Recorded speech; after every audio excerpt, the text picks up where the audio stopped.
Thank you so much for having me here. I just got in this morning, and I think somebody asked this yesterday, but I just get a sense of who actually lives here in LA. All right, great. I actually I went to art school here. I went to Otis, so I lived here for 4 years. It's an amazing city. I'm really happy to be back. I actually used to live right by MacArthur Park, which at the time, you never went further east. MacArthur Park is 2 miles west, and at the time, you never went further east. And you certainly didn't go further east, 2 miles further east, to hang out with a bunch of designers. So this is really kind of amazing to be here. So thank you for having me. As was said before, I work at Adobe. My title is Principal Designer. I work with designers who are our customers, folks like you guys who are on the front lines of today's creative problems.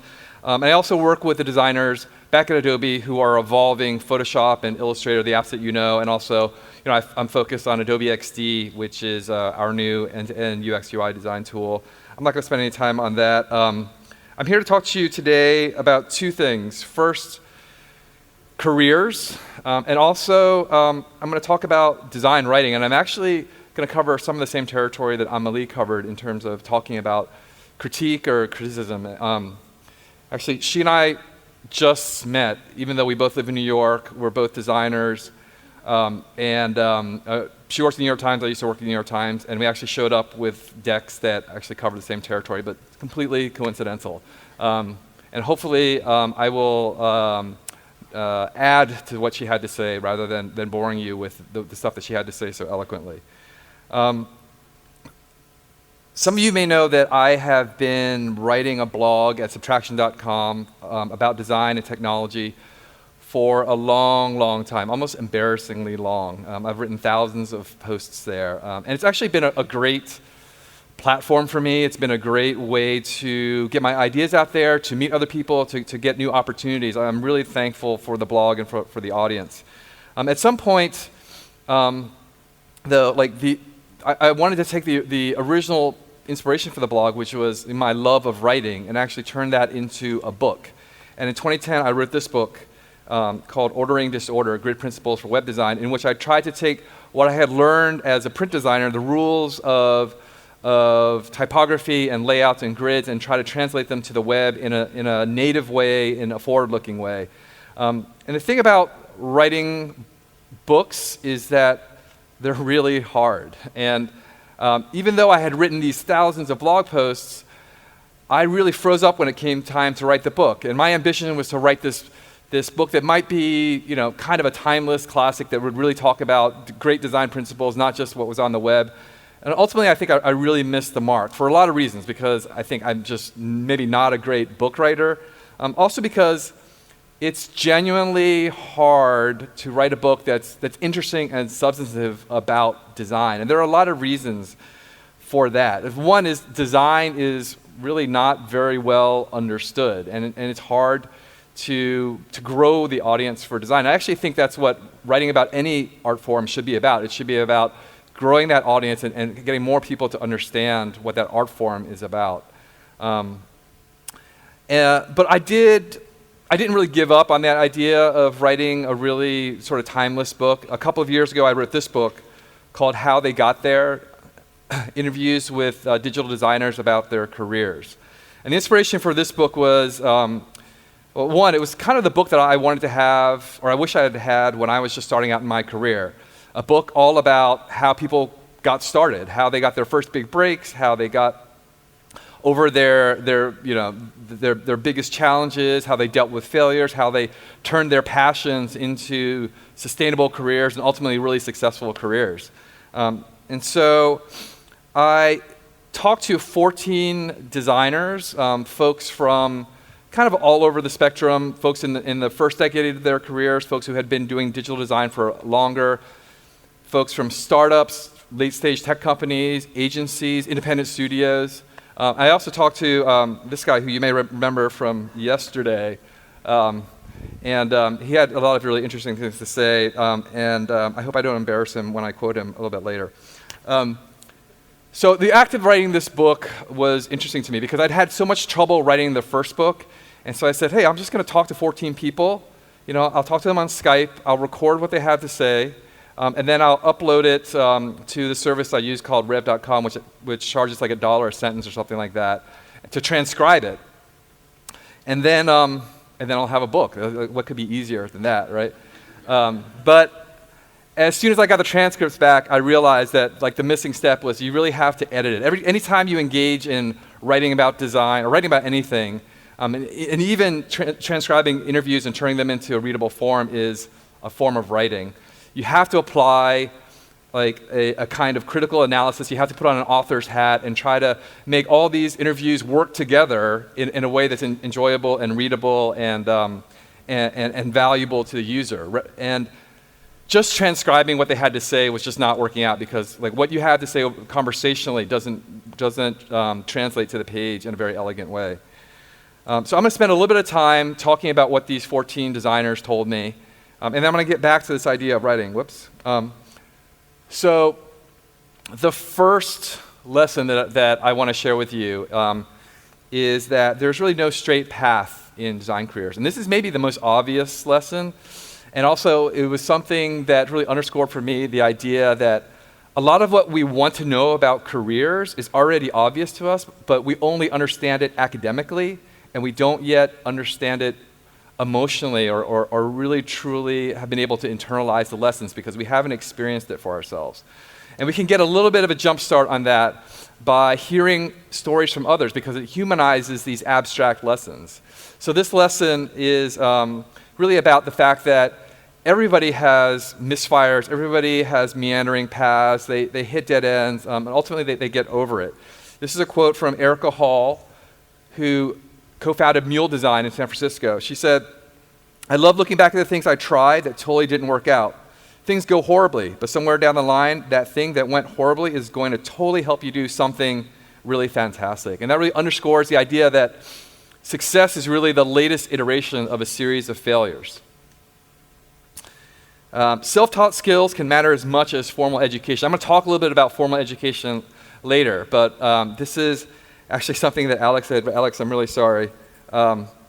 He said that the act of consuming design, looking really closely at designing and trying to understand what it is and teaching him through that learning act was really valuable to him. At a certain point, if you look at enough good design over and over again, you can't help but try to consciously or subconsciously replicate what you see. The next lesson is self-doubt is a frequent companion. And actually hearing this was a bit of a relief to me because throughout my career, I've often felt like I really didn't belong there. They call it imposter syndrome. It's actually quite well known now, but it's really worth hearing it from folks who you really admire. And I really admire Dan Cederholm, co-founder of Dribbble. He actually has convened this amazing community of people who are all pushing the craft forward. And he says he still feels like a fraud frequently. He says, even though it's a cliche, he says it's true. I think it's also healthy in that it keeps you on your toes, it keeps you wanting to learn more. So basically, this idea of not always feeling like you deserve the success you had is very common, but it's really powerful to be able to use it as fuel to get you further in your career. At some point, you have to take a leap of faith. What I heard from a lot of these designers was they had achieved certain levels of success, but that level didn't really comprise the totality of their visions or their ambitions. And so they decided to just go and push themselves off to another level and take a big risk. This is a quote from Agnieszka Gasparska, who went to Cooper Union in New York and then got a job at Funny Garbage, which at the time was one of the best places to work anywhere, one of the best design studios. She said, "There just came a point when I felt like I had grown as much as I could grow in that particular environment. It was a 5-year job. I started out of school, so I just said, okay, what else is there?" And she had no idea what was next. And she went exploring, and it led her to form her own studio. It's called Kiss Me on Polish, and they've done incredible work, and they're still going strong. And so the last one I'll share is the idea that there's really no getting around being a business person. I think this is something that a lot of us struggle with, especially early in our career. Cemre Gungor is a co-founder of a startup called Branch. They did really well. They were acquired by Facebook. he said throughout that whole experience, the toughest thing about being a designer co-founder is not managing a team or contending with the co-founders, but just that tension between being a maker and a business person. And we've all experienced that. We go into this field because we're passionate about design. We think if we can just design all day long, everything else is going to take care of itself. But at some point, we recognize that in order to do the design that we really want to do, we have to engage with the rest of the world, with the business side, with the marketing side, with everything else. So looking at the 14 designers that I interviewed, I tried to step back and try to understand some of the bigger patterns there, trying to understand where they came from. And this process actually helped me get a little bit of a more nuanced understanding of this sort of truism in the field that digital designers can come from everywhere. And I think this started because our field is still relatively new, and especially in the first decade when nobody had really built a website, nobody had really built an app that works on your phone or is a surface that spans multiple platforms before. People really did come from everywhere to figure out how this stuff would work. But what I found is it's maybe not as true as it's been repeated over and over. I mean, if you look at these 14 people and what they originally started out doing, at first glance, you might believe that they really didn't come from traditional design backgrounds. They came from computer science or architecture or film or philosophy. And then of these people, only about 5 of them really had quote unquote proper design educations. But if you look more closely, a lot of what they studied you could say is sort of adjacent to design, or put another way, they were fields where it was almost inevitable that they would run into design, encounter the world of design, and actually at least dip their toe into it. And then if you think about what people did after they discovered design, a lot of these folks went off and got proper design education. So the conclusion that I came to is that it's true that successful designers can come from any schooling, but design schooling is most common. It's still probably the most valuable education that you can get to make it in this field. The thing that really links all these careers together, though, is adaptability and curiosity. And these are traits that are incredibly valuable when you're a digital designer because you're effectively working in tech. You're dealing with the volatility of an industry that is constantly changing. Generally, every 5 to 7 years, a whole new platform comes along, and we have to readjust our thinking of what design is. And it's worth taking a look at that macro pattern for a moment. In the beginning, when you worked in digital design, you pretty much had the modus operandi of an analog designer, in that you said, I'm going to design how this looks, how it's organized, and how it's presented. And the software that you use, and even the mode that you worked in, was fairly single user. You might go with a team to a meeting and capture the requirements, but then you would come back and you would work individually on software that wasn't really optimized for workflows or for sharing. And the work that you delivered was mock-ups or static output. It was not like multifaceted. But over time, as the people that we work with in the design process, engineers and marketing folks and clients and stakeholders, as they became more savvy about design and as design became more important to them, our processes got a lot more collaborative. Also, the design problems got more complex. We started thinking more multidimensionally. We started thinking about responsive design and working across screens. And then, it's no longer good enough to just present a static mock-up. You have to really prototype in some form so that you can give a sense of the behavior or the motion of what you're doing. And so we went from, I design how it looks, to really saying, we together design how it works. And that's a really fundamental shift over a fairly short span of time. And it's this change that has imposed upon designers working in this field this need to be adaptable, to be flexible. And you think about what's coming. Josh was talking about AR, VR, all that stuff is also a whole nother paradigm shift. Some of you have Echoes and Google Homes, and who knows what Apple's going to announce with a Siri speaker. These are interfaces that really have nothing to do with typography, with grid layouts, with anything. I mean, I actually happen to believe these will eventually integrate with screens, but even then, you're going to have to think about something you never had to think about before. You have to think about conversational design, about the personality of the app, about the pacing, about just entertaining people just in the way that you ask for input. So change can be really frightening when you're thinking about your career arc. And so I'm sort of going to close out this part of my talk quoting Karen McGrain, who's co-founder of Bond Art and Science. And she said, you know, she's been working 15, 20 years, and she feels like she's got another 15 or 20 years to go. I've seen lots of change happen, and I feel very comfortable that some new change will roll along and that I'll be able to adapt to it if I want to. That's a great feeling. It actually lends a significant amount of confidence to my work, to be able to look back on challenges that I've had, rough spots in my career, and say, I got through that, I'll get through the next one too. And so, actually, this is where I sort of confess, like those 14 interviews, each one was kind of like a little mini therapy session for me, because I'm also in the middle of my career. And I was actually kind of astounded for her to say that she doesn't worry about this next generation of people coming in and mastering the latest technology like that, because the fact that you persevere through these 5 to 7 year changes over and over, you're picking up an invaluable skill in learning how to adapt and to change. And that's an advantage. And I think we should all take a moment to appreciate that, unless you're brand new and you're better at everything than me, in which case I have no advice for you. So I want to get back to this idea about writing about design.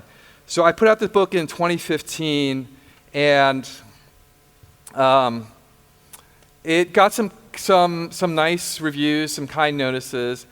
But then I actually got sideswiped by some really very real criticism that completely surprised me and kind of embarrassed me. If you look at this cast of characters, really only about a third of them are anything that you would say is close to, like, you know, being diverse.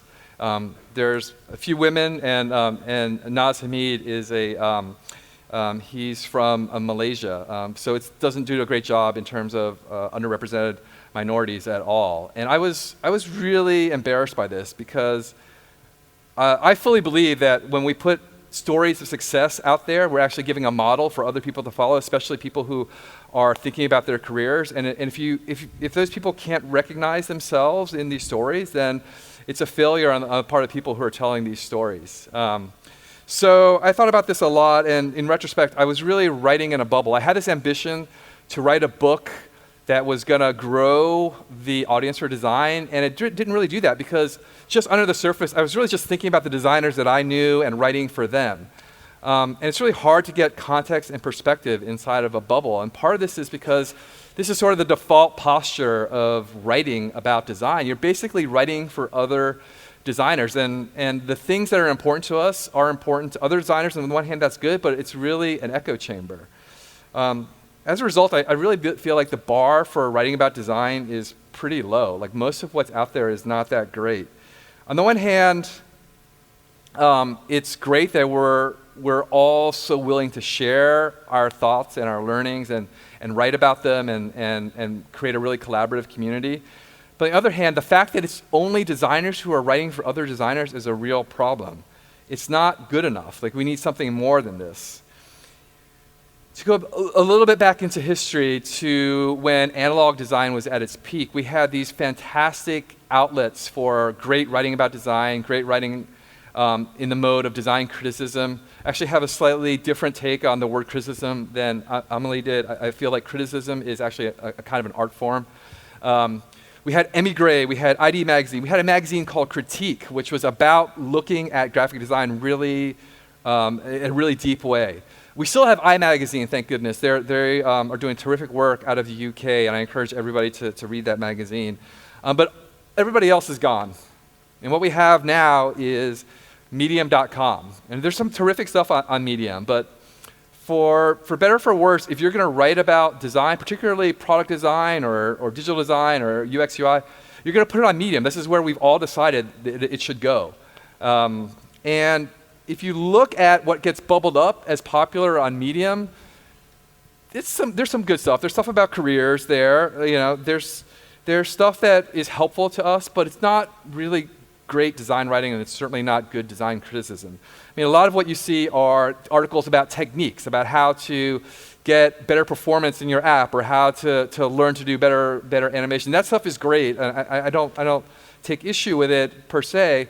But then there's also stuff that's fairly superficial, surveys of what's fashionable in design, trends that don't really look closely at the why of it.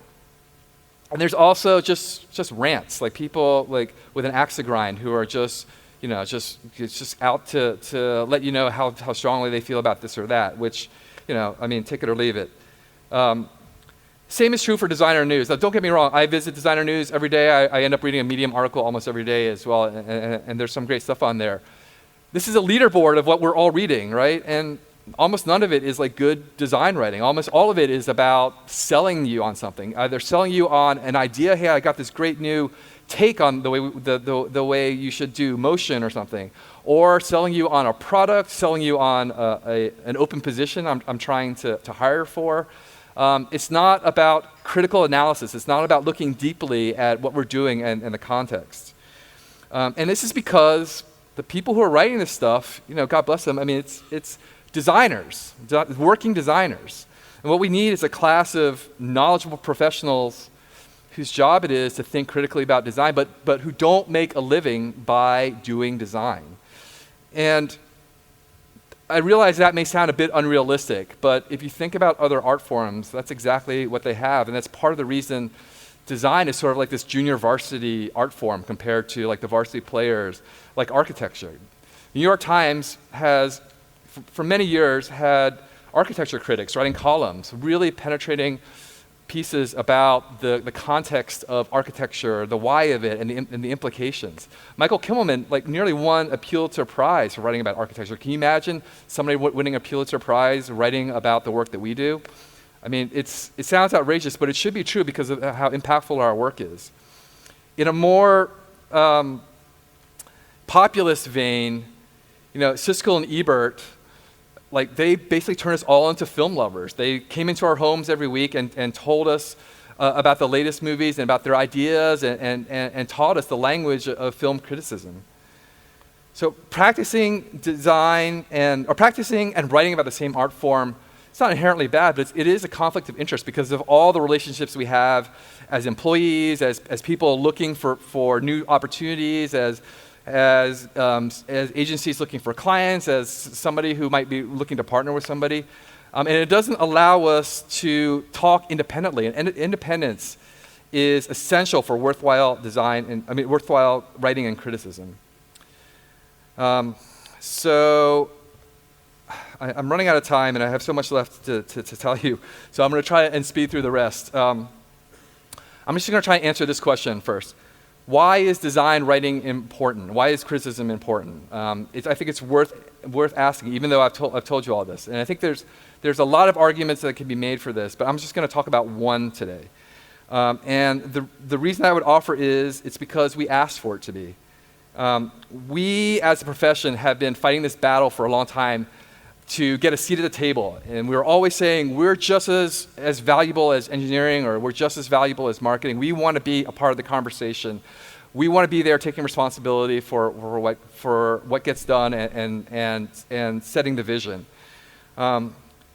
So we do that, but we talk mostly about the success of design. We don't talk about failure. We don't talk about design's role when things go wrong. I'm going to give you a few quick examples. Think about Twitter and its cultural impact. It IPO'd at stratospheric rates, and then over the course of several years, it just lost all this market cap. At the same time, Twitter hired tons of designers, produced tons of design. I don't know if that's just correlation or there's actual causation there, but I think given the impact of Twitter, I think that's worth asking.